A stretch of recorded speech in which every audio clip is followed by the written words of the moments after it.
Los números cuánticos no te dicen dónde está el electrón. Te dicen lo que no puedes saber al mismo tiempo. Eso no es lo mismo. Y esa diferencia lo cambia todo. Soy Linus Pauling. En Átomo Rebelde hacemos ciencia en español sin atajos.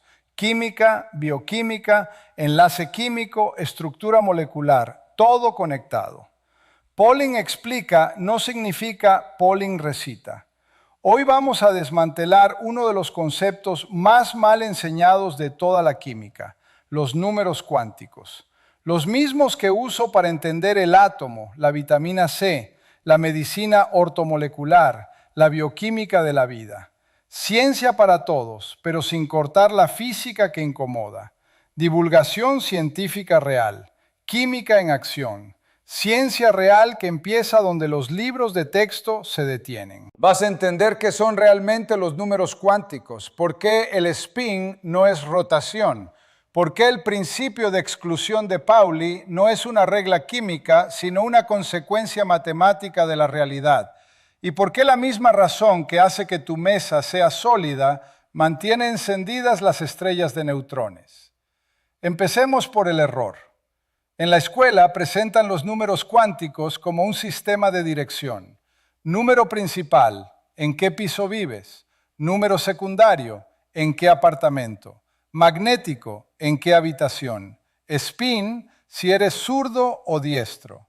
4 números, 4 coordenadas, un electrón, un lugar preciso. Ese modelo funciona para los exámenes y es fundamentalmente incompatible con lo que los electrones hacen en realidad. La diferencia entre dirección del electrón y estado cuántico del electrón no es semántica. Es la diferencia entre una fotografía y una función de probabilidad extendida en el espacio que no colapsa a una posición hasta que la mides y que cambia por el hecho de medirla. Los números cuánticos no describen posición, describen estado. Y eso es una categoría completamente distinta de información. ¿De dónde vienen entonces? Eso no lo explica casi nadie. Bohr postuló sus órbitas sin justificación profunda. Funcionaban para el hidrógeno. No tenían razón de ser más allá de que los números salían bien. De Broglie, en 1924, dio la primera clave. El electrón tiene naturaleza ondulatoria. Una órbita estable no es una trayectoria circular, es una onda estacionaria cerrada sobre sí misma. Como una cuerda de guitarra que solo puede vibrar en sus frecuencias naturales, la fundamental y sus armónicos, porque ambos extremos están fijos y la onda debe cerrarse sin interferencia destructiva. Schrödinger tomó esa idea en 1926 y escribió una ecuación de onda completa para el electrón en el campo eléctrico del núcleo. Las soluciones de esa ecuación, las funciones de onda, no aparecen en formas arbitrarias. Solo existen para combinaciones específicas de parámetros matemáticos. Esos parámetros son los números cuánticos. No son impuestos desde afuera. Emergen de la matemática del sistema. Son las únicas frecuencias en las que el electrón puede resonar dentro del potencial eléctrico del átomo. Ahora, ¿qué significa cada uno? Y aquí voy más despacio porque este es el lugar donde la comprensión se bifurca entre química real y memorización inútil. N, el número cuántico principal, determina la energía del estado y el tamaño aproximado de la región donde el electrón es probable. No la distancia al núcleo, la probabilidad. Para n igual a 1, el electrón está más cerca del núcleo la mayor parte del tiempo. Para n igual a 3 está más lejos. Pero en ambos casos hablamos de distribuciones de probabilidad, no de órbitas. L, el número cuántico secundario, determina la forma de la función de onda. Cuando L es 0, tienes un orbital S, esférico, simétrico en todas las direcciones. Cuando L es 1, tienes orbitales P, dos lóbulos opuestos, como un maní tridimensional. Cuando L es 2, tienes orbitales D, 4 lóbulos, geometrías más complejas. Esas formas no son trayectorias del electrón, son mapas de densidad de probabilidad, regiones donde es más o menos probable encontrar al electrón si lo mides. ML, el número cuántico magnético, determina la orientación de esa forma en el espacio. Los tres orbitales P son idénticos en forma, solo difieren en orientación. Uno apunta en X, uno en Y, uno en Z. Esa orientación tiene significado físico únicamente en presencia de un campo magnético externo. Sin campo magnético, los tres son energéticamente equivalentes. Y entonces llegamos al spin. Aquí es donde la mayoría de las explicaciones se detienen. Nosotros no. El spin del electrón aparece en los libros con un dibujo. El electrón gira sobre su propio eje, como la Tierra, en sentido horario o antihorario. Spin arriba o spin abajo. La imagen es intuitiva, memorizable y completamente incorrecta. El electrón es puntual, o al menos más pequeño que cualquier cosa que podamos medir. No tiene sentido geométrico hablar de rotación de un objeto puntual. Calculamos cuánta energía tendría un electrón si su spin fuera rotación clásica. El resultado no coincide con lo que medimos en el laboratorio por varios órdenes de magnitud. El spin no es rotación. Es una propiedad intrínseca cuántica del electrón sin análogo clásico. No es movimiento, es un estado. Es como preguntar el color de un número primo. Los números primos no tienen color, pero puedes construir un objeto matemático que se comporta en los cálculos exactamente como se comportaría un color si los números lo tuvieran. El spin es una propiedad propia del electrón en ese mismo sentido, perfectamente describible en matemáticas, sin correspondencia en geometría clásica. Toma un valor de más medio o menos medio. En unidades de h barra, la constante de Planck reducida. Eso determina ms, 4 números, n, l, ml, ms, un estado cuántico completo. Y ahora el principio de exclusión de Pauli, que en los libros de texto aparece como regla a memorizar. Ningún dos electrones en el mismo átomo pueden tener los 4 números cuánticos idénticos. ¿Por qué? Porque los electrones son fermiones. Y aquí está la física real. Las partículas cuánticas se dividen en dos categorías fundamentales según su spin. Las que tienen spin entero, 0, 1, 2, se llaman bosones. Las que tienen spin semientero, 1 medio, 3 medios, se llaman fermiones. Los electrones son fermiones con spin 1 medio. Para un sistema de fermiones, la función de onda total del sistema debe ser antisimétrica. Debe cambiar de signo cuando intercambias dos partículas idénticas. Si intercambias los electrones A y B en la función de onda, el resultado debe ser menos la función de onda original. Ahora, supón que dos electrones tienen exactamente los mismos 4 números cuánticos. Si los intercambias, la función de onda no cambia, porque son idénticos en todos sus parámetros. Pero para fermiones debe cambiar de signo. La única función que es igual a su propio negativo es 0. Una función de onda igual a 0 significa que ese estado no existe. El principio de exclusión de Pauli no es una regla química, es la consecuencia matemática de la antisimetría de funciones de onda para partículas de spin semientero. Wolfgang Pauli lo propuso en 1925 observando patrones espectroscópicos que no tenían otra explicación. La razón profunda, la conexión con la antisimetría, llegó después, con el desarrollo completo de la mecánica cuántica relativista. Y ahora viene la parte que a mí me detuvo. Mis dedos fríos sobre el papel en Caltech, verano de 1930, trabajando en configuraciones electrónicas para elementos pesados. Escribía los estados uno por uno y pensé, ¿qué pasaría si el principio de exclusión no existiera? La respuesta es que la materia no existiría como la conoces.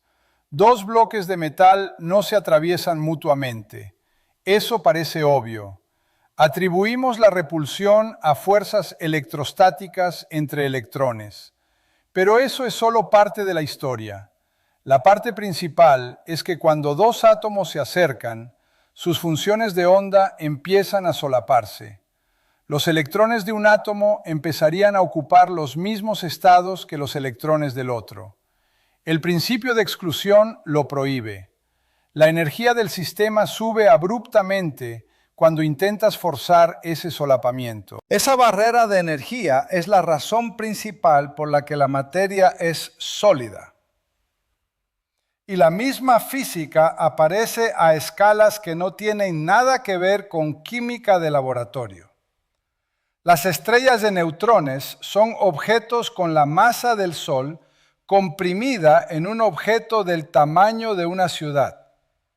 Lo que las mantiene estables contra la gravedad, que está intentando colapsar todo hacia el centro, es la presión de degeneración de neutrones. Los neutrones son fermiones. El principio de exclusión genera una presión efectiva que se opone a la compresión. Sin fermiones, sin antisimetría, una estrella de neutrones colapsaría instantáneamente.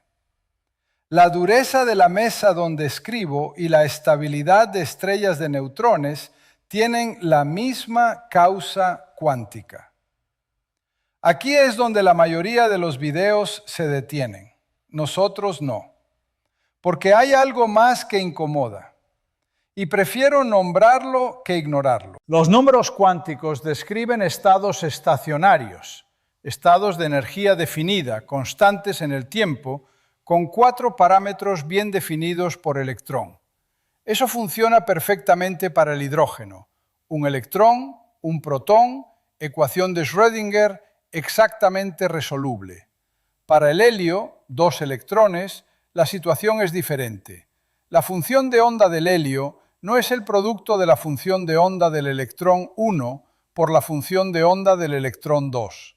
Es un estado entrelazado donde ningún electrón tiene sus propios números cuánticos independientemente del otro. Los dos electrones son indistinguibles. No puedes señalar al electrón 1 y al electrón 2. Solo existe el estado del sistema. Cuando escribimos helio 1s2 con espines opuestos, estamos usando una aproximación útil, necesaria, suficientemente exacta para predecir química, pero es una aproximación. La función de onda exacta del helio requiere incluir la correlación electrónica, el hecho de que los dos electrones se evitan mutuamente de maneras que el modelo de electrón independiente no captura. Esa correlación es energéticamente pequeña, pero químicamente crucial para predecir con precisión reacciones, energías de enlace, propiedades de proteínas. Piensa en dos músicos tocando el mismo acorde simultáneamente. Puedes describir el acorde como 2 notas do, pero no puedes decir qué músico toca cuál, porque físicamente no hay diferencia. Los electrones están en exactamente esa situación, con la diferencia de que no es falta de información, es indistinguibilidad fundamental. La energía de correlación electrónica, la diferencia entre la energía real del sistema y la energía que calcula el modelo de electrón independiente es computable exactamente solo para sistemas pequeños. Para proteínas, fragmentos de ADN, enzimas, el cálculo exacto está fuera del alcance de las computadoras actuales. Las reacciones enzimáticas, la transferencia de electrones en la cadena respiratoria, la catálisis, todo depende de detalles de correlación electrónica que no podemos calcular con suficiente precisión. Y quedan dos preguntas que no tienen respuesta todavía. Primera, ¿por qué el electrón tiene spin 1 medio y no spin 1 o spin 2? Los electrones son fermiones. Eso se mide, no se deriva. El valor del spin electrónico no se obtiene de ninguna teoría más profunda actualmente conocida. La mecánica cuántica relativista de Dirac predice que una partícula como el electrón debe tener spin 1 medio, pero asume que la partícula tiene las propiedades del electrón para derivarlo. El origen del valor específico del spin no está explicado desde principios más fundamentales. Segunda, la aproximación de Hartree-Fock, el modelo de electrón independiente que hace manejable la química cuántica, falla de manera sistemática para sistemas fuertemente correlacionados.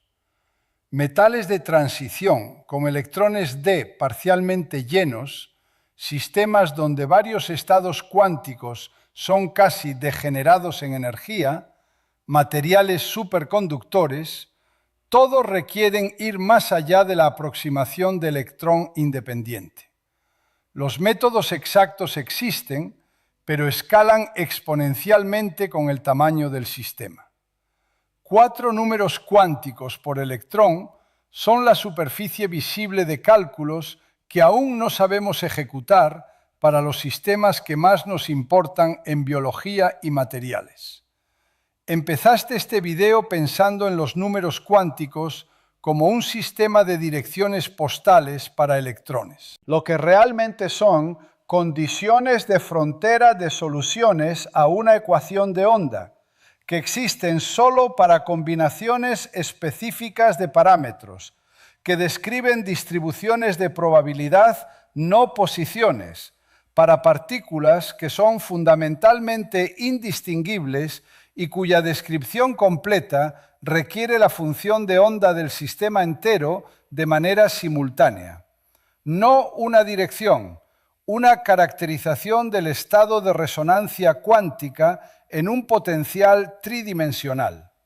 Y el principio de exclusión de Pauli, que parecía una regla de memorización, es la necesidad matemática que emerge de la simetría de la realidad para partículas de spin semientero. Es la razón por la que la materia ocupa espacio. Es la razón por la que puedes apoyar tu mano sobre una mesa y la mesa no cede. Es la razón por la que ciertas estrellas no colapsan. 4 números, una consecuencia que sostiene el universo material